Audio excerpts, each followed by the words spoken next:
All right, now we've already prayed. We've blessed the talk, so we will move on. Just trying to get myself, woo! Okay, so anyway, you came here to listen to this presentation about if God is so powerful and loving, why does he allow death and suffering? Now, there was more than one person that asked me this question. What does this have to do with the Genesis account or creation? Well, it actually has a whole lot to do with it, because that's kind of, that is the very foundation of where death and suffering came from. Now, here's something that's really interesting you may have not thought of, but you realize that if you believe in an old universe and an old earth, you can't answer this question? You think about that. You can't answer that question, because if you believe that the earth is 4.6 billion years old, and the universe is like 16 billion years old, then you believe that death and suffering came before sin. So then how would you answer this question? Now, we're going to talk more about that. This is just kind of the introduction. But if you believe in an old earth, you can't answer this question, because death and suffering came before sin. Then what did Jesus die for? So you think about that. It almost becomes a doctrinal issue, really. Okay, now, there are three reasons for why I'm giving this lesson. I have asked this same question myself. Now, I imagine I'm probably not the only one here that's gone through some fairly difficult times in life. And I must admit, there has been times when I've had a hard time seeing the goodness of God. Especially when my wife was stricken with cancer. I was really struggling. Now, I want to tell you something. One of the things that really helped me to get through this whole thing when my wife had cancer, was the fact that I read Job before all that went down. Job is the book that helped me, because Job helped me to understand the personality of God. It helped me to understand the personality of God. It helped me to understand trials and tribulations. It helped me to understand, okay, so now think about this. This is the other thing that helped me, is that Job really emphasized on what makes God upset and what God kind of lets go. Now, that's kind of hard to imagine, that God would let some things go, and in some ways he does. It depends on your heart. Now, think about this. If you've ever read Job, Job actually got angry at God. Job actually wanted to die. He wanted to die right there. Also, Job, he even said that he wished he had died in his mother's womb. Job said all kinds of things, and it didn't seem to upset God too much. And you know why? There was one reason that saved Job's bacon. It's because every time he said he wanted to die, or he got a little bit angry at God, Job always said, I still realize I cannot get through this without God. God is still the God of my life. So that is what saved Job's bacon, basically. Now, if Job would have got mad at God, if he would have got angry at God and turned his back on God, then he would have been in trouble. And that's what I remembered when my wife was suffering with cancer. I knew I couldn't turn my back on God. Now, I got frustrated with God. Believe me, I did. But I knew I couldn't leave him. I knew I couldn't turn my back on him, because I knew he was my only hope through all of this. And I knew in the back of my mind, that somehow good is going to come out of this. And I'm already seeing good come out of it. Somebody's already gotten saved as a result of it. So there was one good thing that's happened. Well, there's a lot of other good things that happened. I mean, I saw lots of miracles take place. Now, what I'm saying here is that when people go through catastrophes in life, that's when they're really tested, and that is when they're going to make a decision. Am I going to turn my back on God, or am I going to get closer to God? This is what causes atheism. You know, a lot of people, they think, well, a lack of scientific evidence of the Bible is what causes atheism. Generally, that's not true, as I'm going to show you here tonight. Generally, it's because somebody has a bad experience, they get angry at God, and they turn their back on God, and then they become an atheist, an agnostic, they get into Satanism, and all of that. And by the way, I knew I was going to do this. I was going to start on this lesson. I'm not even following my slides because I had all my slides picked out, and this is what happens. Okay, so I've asked this question myself, and I've kind of already mentioned, yeah, my wife's sickness and cancer. This is the other reason why I'm giving this lesson. Also, it may be the most asked question in human history. I think it is. This is the one thing that really makes people think, is when they're going through very hard times and they're going to make a decision. Am I going to stick with God, or am I going to turn my back on God? Now, I want to show you this picture. I have this poster hanging up in my office at work. This is my Evangelism Poster. It sits right there on the wall. And a few weeks ago, I had a coworker that came in and he ate lunch with me. And he looked at that picture and he says, "So this is the picture you were telling me about, huh? The picture that proves Noah's flood." I says, "Yes. This is the picture that gives very strong scientific evidence of Noah's flood." Because I says, "Look at it. One fish is swallowing another fish." I asked him, I says, "You ever gone fishing?" He says, "Yeah." "You ever?" "Okay, well, when you go fishing, you catch a fish, right? The fish dies." I says, "Look at that fish. Look at the fin. It's still extended. And not only that, but you got one fish swallowing another or choking on another." I says, "This proves rapid burial." Now, this guy claims to be an agnostic. He says, "I don't know if God exists or not." He says, "I'm just not sure. I'm not an atheist, but I'm agnostic." And so I told him, I says, a fish like this can swim away from a local flood. Because, you know, a local flood, you can see it coming, fish see it coming, animals see it coming, and they can always run to higher ground, or a fish can swim away. But in order to do this is like being snap frozen.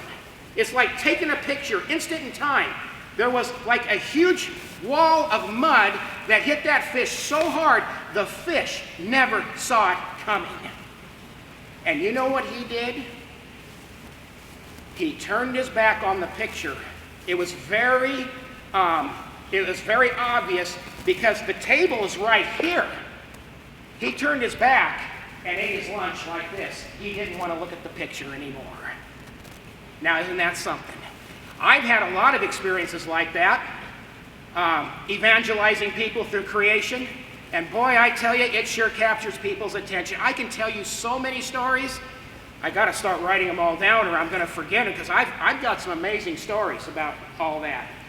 Okay, all right, now see, we've already talked about that. Those who believe in an old earth cannot answer this question. So let's get over the preliminaries. Now, I've already talked about Job. Job teaches us what to expect out of life. And by the way, I know Job can be a little bit boring to read. When you're reading about these three guys, I mean, that's what most of the whole book is about. These three friends of Job, and they're just constantly going at Job. And man, you read those chapters and it starts to get kind of like mundane and repeating over and over again. You wonder, what is going on? Well, see, what's going on is that Satan picked Job's three best friends and tried to use those three friends to get Job to admit that he had sinned. Because if Job had admitted that he had sinned, then Satan would have won, and then God would have looked like the bad guy. And that's why those three friends were just constantly after him, just constant, for like, I don't know, 10, 15 chapters. Ecclesiastes tells us what life is all about. I'm going to quote from some verses from that book. Okay, so anyway, these are some of the preliminaries. And now, like I said before, people do not become atheists because of a lack of scientific evidence for the Bible. They become atheists because of a bad experience in life. That's usually what it is. All right, so here's some people that have turned to atheism. Madeline Murray O'Hare. Her son, William O'Hare, became a Christian. Now, those of you who are at least my age or older, you know who Madeline Murray O'Hare is. She was the poster child of atheism back in the 60s, 70s, and 80s. And if you ever read this book, now I'm going to tell you this, if there was ever one book that I could recommend that you read besides the Bible, it would be this one. Because this book really helps you understand what's going on in America. And it's an old book, but it's like, wow, I didn't realize all this stuff. If you can get a hold of that book and read it, I guarantee you, you will not put it down. So here's what happened to Madeline. Her mother tried to abort her by jumping out of a 3-story building. When she, so it was a botched abortion. She was stillborn.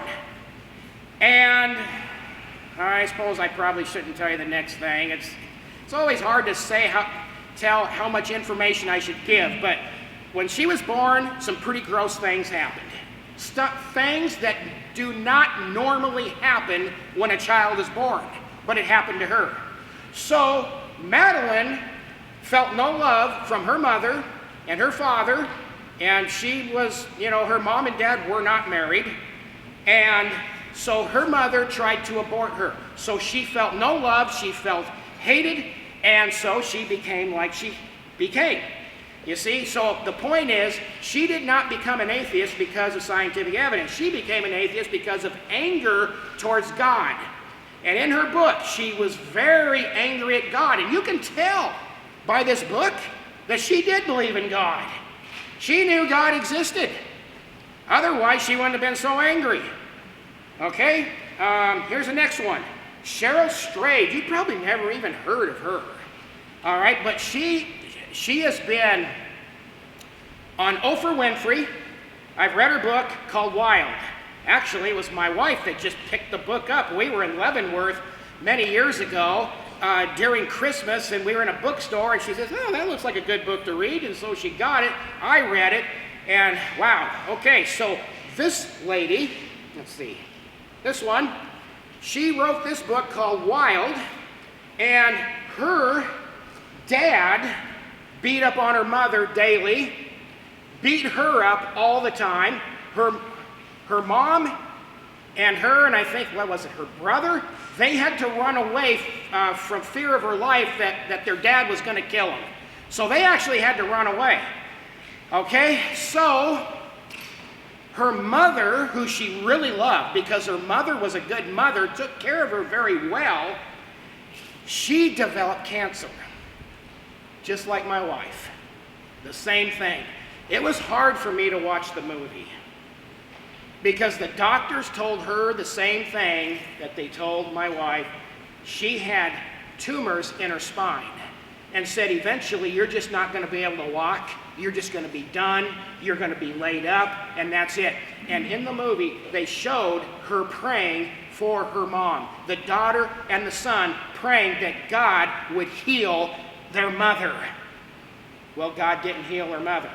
And the sad thing is that none of these people are Christians. None of them were saved, so her mother dies.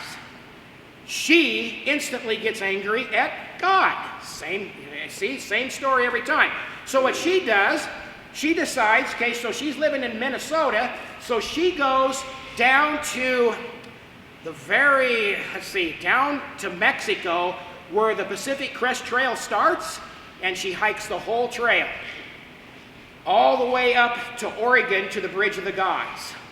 So she does the whole thing, and because she did it all by herself, she got press coverage. She was able to write this book.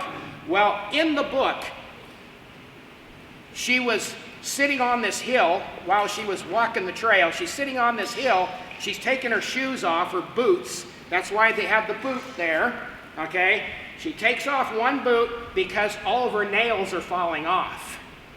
And she's pulling the big nail off her toe, and her backpack slips, knocks the boot off, and it goes down a cliff. Now she's got no boot, she's got nothing, and that is where she put out a whole bunch of expletives against God. She hated God. So see, once again, there you go. Okay, so let me back up. All right, the next one's Ted Turner. Ted Turner became an agnostic, atheist, something like that. His dad committed suicide in 1963. His sister died at age 17. He had 3 marriages. He was angry at God too. And then there was Brian Warner, a.k.a. Marilyn Manson. I've read his book. Marilyn Manson, his grandpa was heavily involved in pornography in the basement. Mom and dad were taking care of their aging parent, and he got into all that pornography, and he went to believe it or not, he went to a Christian school that actually taught salvation. If you read his book, he actually made several professions of faith. He kept being told, okay, you sinned, now you got to get saved again. So he would go get saved again.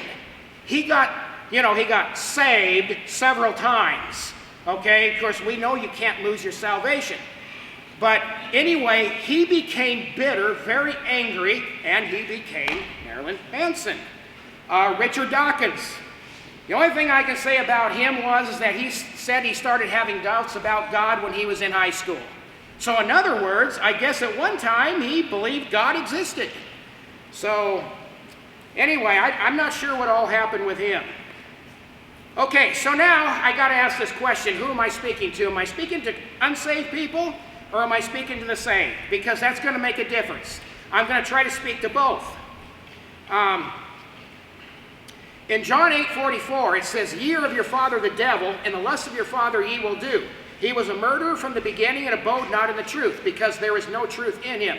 When he speaketh a lie, he speaketh of his own, for he is a liar, and the father of it." So if a person is not a Christian, his father is the devil.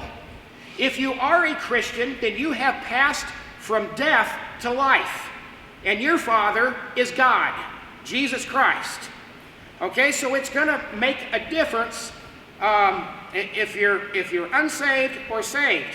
Because if you're unsaved, you're going to automatically their father, Satan. That's why things are so messed up. Okay, Proverbs 9:10. This is like the most important verse ever right here. Proverbs 9:10. It says, "The fear of the Lord is the beginning of wisdom, and the knowledge of the holy is understanding." So as I understand it, there's 2 kinds of fear. There is the fear that you need to have to receive Christ. Then once you're saved, then there's a different fear that needs to kick in. Now I'm going to tell you, when I received Christ, I was about 11 or 12, and I did have fear. And I'm going to tell you this, when I got saved, I did not get saved to have a better life. I got saved to have eternal life because I had that fear. I was actually scared. I realized I was on my way to hell without Christ, and it freaked me out. And you see, that's what it takes for someone to get saved. They've actually got to get freaked out. They've got to understand that they don't have Christ in their life and that they're going off to a Christless eternal hell if they die in their sins. So that's what it takes for someone to get saved.